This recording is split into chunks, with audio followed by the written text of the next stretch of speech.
Thank you very much. I'm Jette Michelsen, representing the Ministry of Foreign Affairs in Denmark, and I think you need perhaps a little bit of donor's voice here also. So I'm not going to put a question so much as trying to respond a little bit.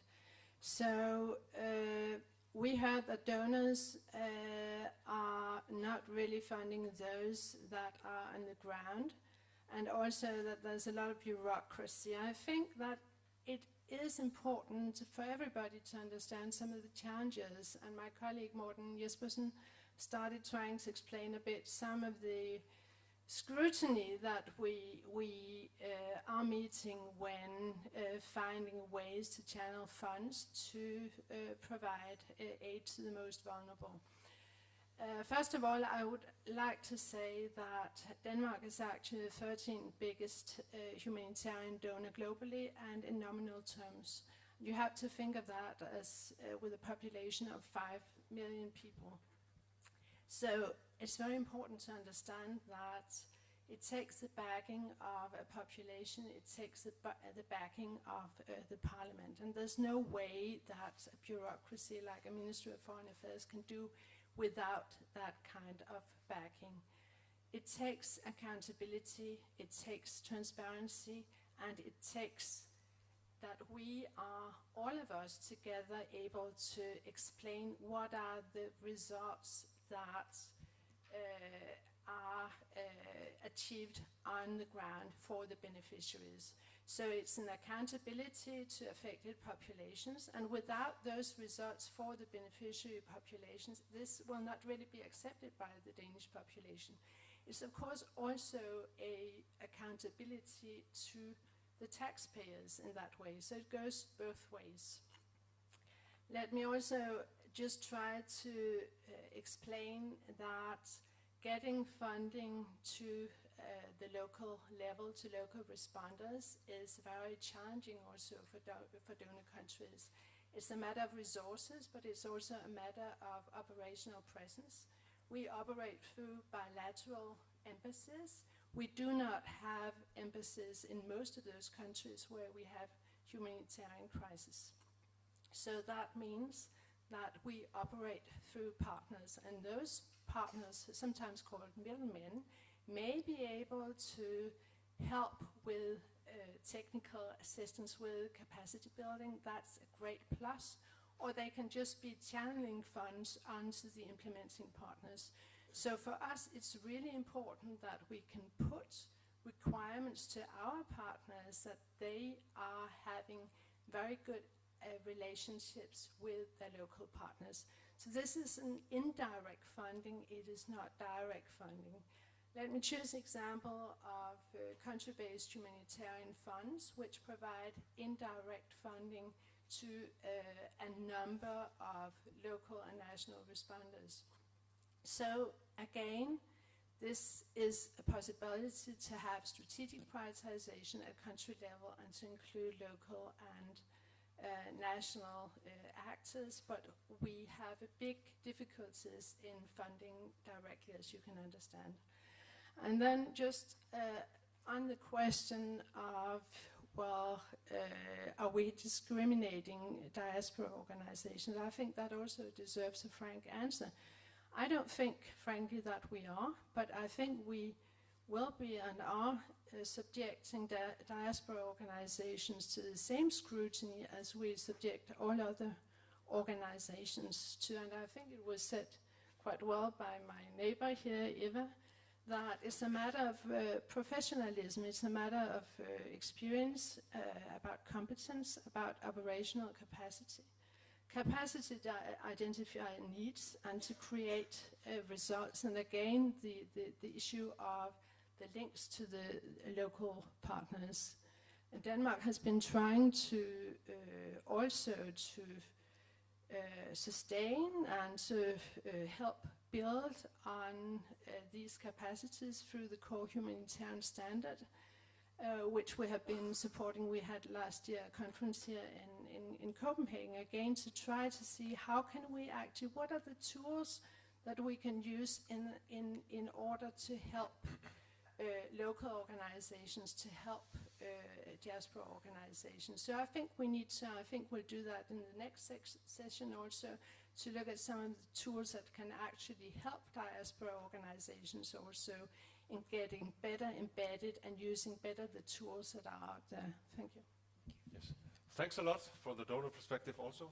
Heba, can you manage a quick response? Yes, I think probably most applicable to Fadi, but then Gareth, you can maybe give your final thoughts at the end. The three questions, I think: how do we prevent diaspora becoming just yet another intermediary? The points from our Syrian colleague, comments rather than questions, really on impartiality, that Syrian diaspora organizations, it's not that they're partial, it's that those are where the needs are greatest, and on the importance of being transparent with the US government as a way of mitigating the difficulties of navigating counterterrorism legislation. And then finally, the constraints placed on donors to show results, and also the challenges for donors to adopt the localization agenda. So maybe we'll start with Fadi and then come to Gareth. Sorry, in terms of the neutrality first one, or? Okay. I mean, I totally agree with Dr. Muhammad. It's where the needs are greatest, it's in the opposition-held area, which would class us as opposition. But ideally, we only do work after a needs assessment, well, a thorough needs assessment. We also, after finishing a project, we do meal. So we learn from our lessons and we build on them.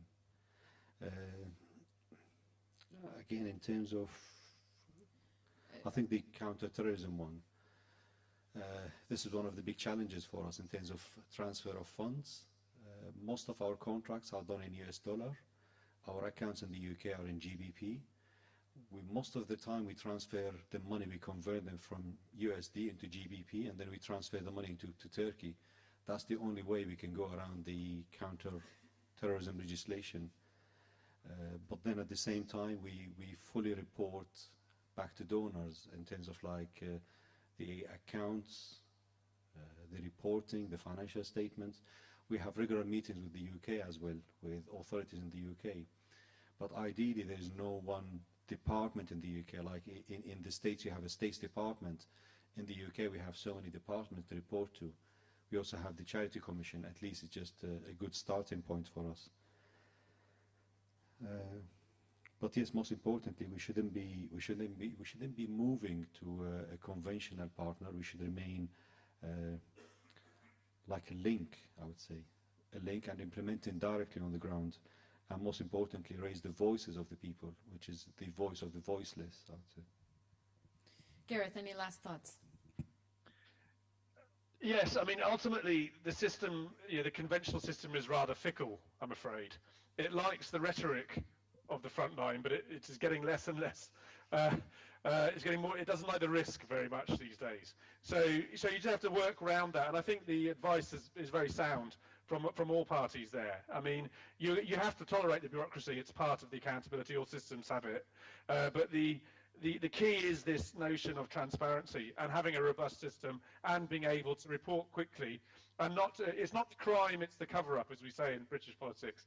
So it's all about how you build that trust and confidence with your donor partners. And I think there are opportunities here for diaspora. I think there's a big opportunity. I think organisations should have aspirations to go from being, a local organisation working in one country onto the international stage. I would love to see, South American, Middle Eastern, Asian, African organisations like mine emerge all over the world, because the conventional system will just endure otherwise and get less and less relevant if we're not careful. So I think there's a big opportunity there. I think diaspora should, if they're smart, diaspora groups will collaborate rather than compete, both with each other and with the wider system, and find ways to make life easy for the donors in the way that we've just been hearing. It's all about being able to channel the maximum amount of resource with a manageable risk threshold.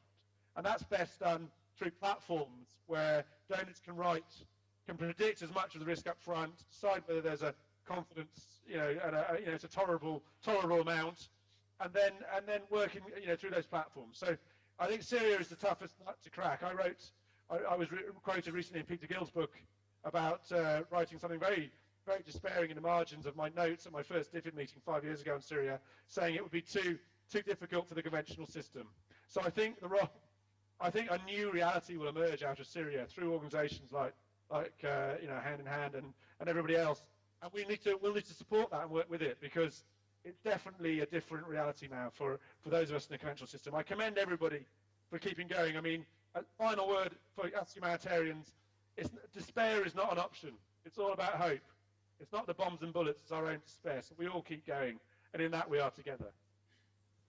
Interesting that the Syrian diaspora has come under so much scrutiny when, as you say, the conventional system has essentially failed in Syria, and yet, that system is in the midst of these criticisms.